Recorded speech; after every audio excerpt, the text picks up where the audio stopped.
Baba Siddiqui has been shot dead in commercial capital Mumbai on 12th of October 2024. महज 50,000 की सुपारी पर 3 shooters higher किए जाते हैं और एक इतने सीनियर हाई प्रोफाइल पॉलिटिशियन का वाई क्लास सिक्योरिटी होने के बावजूद दिन दहाड़े असैसिनेशन हो जाता है। लॉरेंस बिश्नोई गैंग ने फेसबुक के जरिए इस शूटआउट की जिम्मेदारी ली है। इस लॉ एंड ऑर्डर फेलियर के बाद विपक्ष की तरफ से तीखे प्रहारों का सिलसिला शुरू हो गया है और बॉलीवुड का भी इस असैसिनेशन से कनेक्शन साफ नजर आ रहा है। खैर जानेंगे आज इस क्वार्टर्स पर हु वॉज बाबा सिद्दीकी, सलमान खान और लॉरेंस बिश्नोई के बीच क्या कनेक्शन है, लॉरेंस बिश्नोई जेल के अंदर से ये पूरा गैंग अपना पूरा सिंडिकेट कैसे ऑपरेट कर रहा है, इस लॉ एंड ऑर्डर फेलियर के पीछे कौन जिम्मेदार है, क्या ये मुंबई में डी कंपनी के बाद दोबारा से अंडरवर्ल्ड की दस्तक है और बाबा सिद्दीकी के ऊपर अटैक क्यों हुआ, क्या ये महज बदला लेने की साजिश थी या इसका कनेक्शन कुछ और बड़े नामों से भी है। 6 Baba Siddiqui was shot dead. Another threat call appears to be coming in. One for superstar Salman Khan and 2 Baba Siddiqui's sons Zishan Siddiqui. Lawrence ने तो बहुत बड़ी गलती की है जो बाबा सिद्दीकी के ऊपर हरकत करके। इंटेलिजेंस फेलियर तो 100% है। पिताजी के जाने के बाद भी भाई ने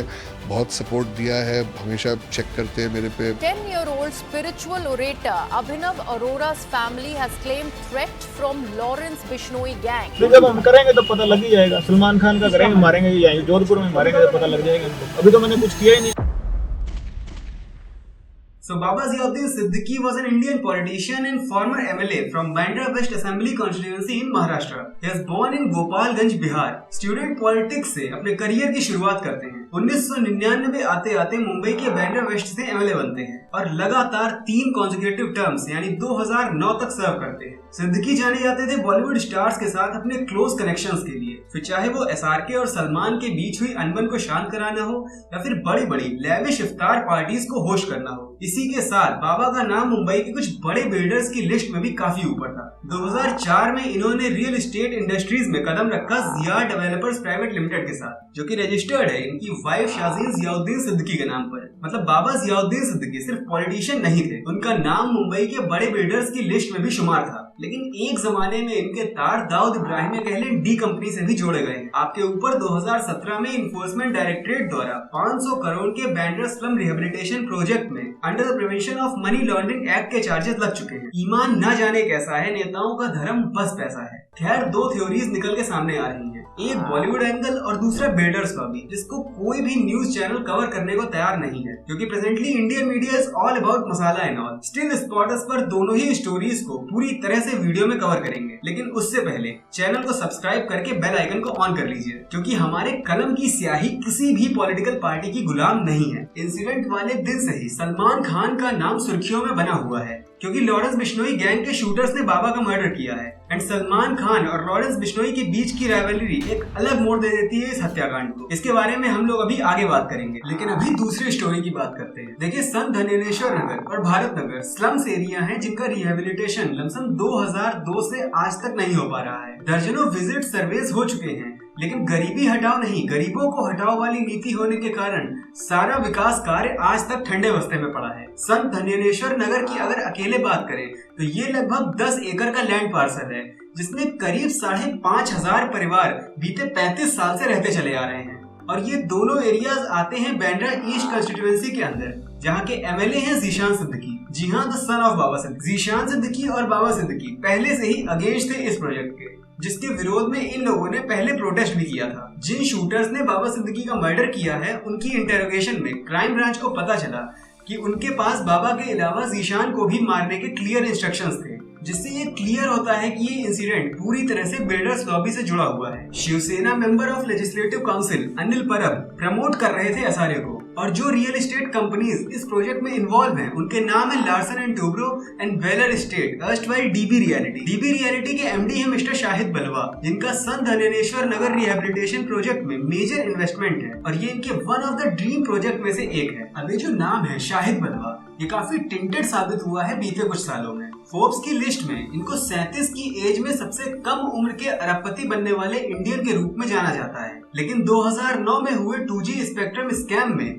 शाहिद बलवा के साथ साथ कंपनी के कुछ और भी बड़े आला अधिकारियों को सीबीआई ने हिरासत में लिया था। मामले में इनको 9 महीने की जेल हुई थी। 2011 में जमानत पर बाहर आए थे और 17 में बरी हुए थे। इनके ऊपर लगातार आरोप लगते चले आए हैं कि अपनी पॉलिटिकल पावर को फाइनेंशियल गेन्स के लिए इस्तेमाल करते हैं। 2G स्कैम में इनके ऊपर ये आरोप भी लगे थे कि इनके तार डी कंपनी से जुड़े हुए हैं। क्राइम ब्रांच ने इस हत्याकांड के पीछे बिल्डर्स लॉबी का हाथ होने का हिंट दिया है, लेकिन जब तक इन्वेस्टिगेशन पूरी नहीं हो जाती तब तक बस कयास ही लगाए जा सकते हैं। खैर, जिन शूटर्स ने बाबा सिद्दीकी के ऊपर अटैक किया वो एसोसिएटेड थे लॉरेंस बिश्नोई से। ये बॉलीवुड कनेक्शन वाली थ्योरी ने इतना तूल तब पकड़ा जब शुभम लोनकर उर्फ शुभू लोनकर द्वारा किए गए एक फेसबुक पोस्ट का स्क्रीनशॉट वायरल हो गया। आप वीडियो को पॉज करके पढ़ सकते हैं। शुभम लोनकर लॉरेंस बिश्नोई का गैंग मेंबर है जो कि महाराष्ट्र से ऑपरेट करता है। स्क्रीनशॉट में बाबा सिद्दीकी को दाऊद इब्राहिम से कनेक्ट किया गया है और मकोका वगैरह की बात करी गई है। MCOCA Maharashtra control of organised crime act 1999 में संगठित अपराध जैसे डकैती, लूट, एक्सटॉर्शन या फिर कोई ऐसा क्राइम जिसमें काइंड ऑफ टीम इन्वॉल्व हो और प्री प्लान्ड तरीके से एग्जीक्यूट किया जाए, ऐसे अपराधों से निपटने के लिए इस एक्ट को इम्प्लीमेंट किया गया। और सलमान खान को वही आई फॉर एन आई वाला थ्रेट मिला है अनुज थापन के सुसाइड के सिलसिले में। देखिए, 14 अप्रैल को सलमान खान के घर के बाहर कई राउंड फायरिंग हुई थी, जिस सिलसिले में मुंबई क्राइम ब्रांच ने लॉरेंस बिश्नोई गैंग से संबंध रखने वाले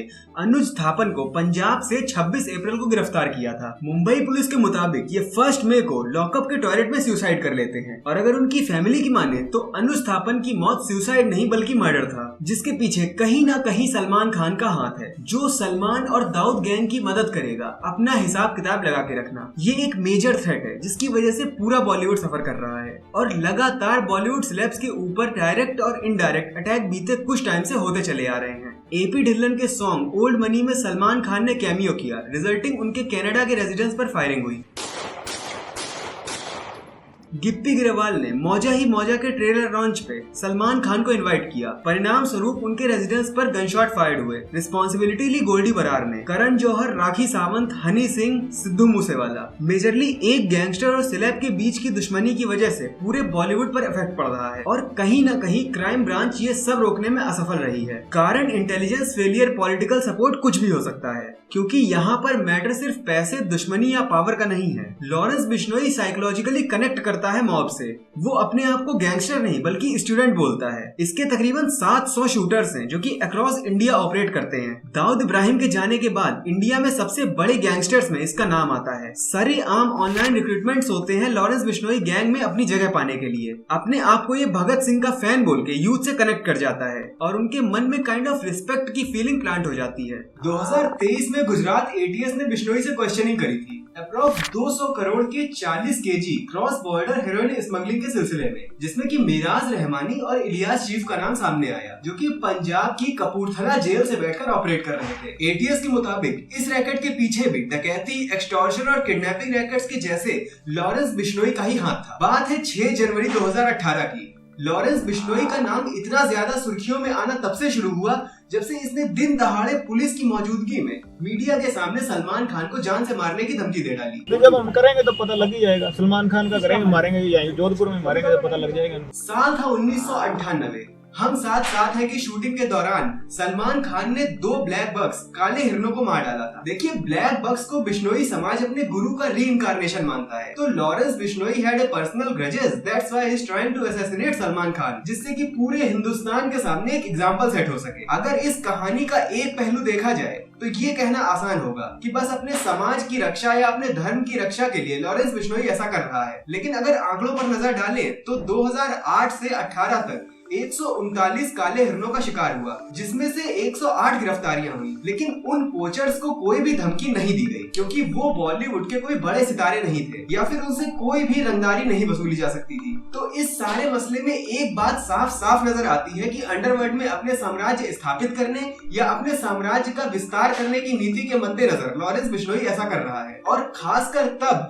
जब मुंबई अंडरवर्ल्ड की कुर्सी डी कंपनी के जाने के बाद से खाली पड़ी हो। डब्बा कॉलिंग के जरिए सिर्फ लॉरेंस बिश्नोई ही नहीं, दर्जनों गैंगस्टर्स बाहर लोगों से कोऑर्डिनेट कर पाते हैं और इलीगल एक्टिविटीज को अंजाम दे पाते हैं, और ये सिर्फ और सिर्फ हमारे देश का सिस्टमेटिक फेलियर को दिखाता है। और तो और सिद्धू मूसेवाला के असैसिनेशन के बाद ABP पंजाब को जेल के अंदर से लॉरेंस बिश्नोई ने जूम कॉल पर छोटा मोटा नहीं तकरीबन 50 मिनट का इंटरव्यू दिया, जिसने कहीं ना कहीं इस नाम की काफी ज्यादा पॉजिटिव मार्केटिंग कर दी। वो इंडिविजुअली गैंगस्टर बना बाई चांस या फिर बाई चॉइस डजंट मैटर, चाहे कैसा भी अपराधी हो, अपराध करने से पहले उसको मालूम होता है कि वो गलत कर रहा है। अगर गौर किया जाए तो दर्जनों बॉलीवुड मूवीज और सॉन्ग्स में इस गैंगस्टर कल्चर को प्रमोट करके या उनको एक पॉजिटिव वे में दिखाया जाता है, जिससे सीधे तौर पर यूथ मिसगाइड होता है। एग्जाम्पल मुन्ना भैया आज भी बहुत लोगों के इंस्पिरेशन है, और ये हालात बद से बदतर तब हो जाते हैं जब ये मिलते हैं हमारे देश के मुर्दा पड़े सिस्टम और औंधे मुंह गिरी हुई खराब पुलिस व्यवस्था से। इस वीडियो से जुड़े सभी सोर्सेज की लिंक्स आपको डिस्क्रिप्शन में मिल जाएंगी। इस पॉडकास्ट पर हमारा ओपिनियन यही है कि कोई भी एक्टिविटी कानून के दायरे से बाहर जाकर नहीं होनी चाहिए,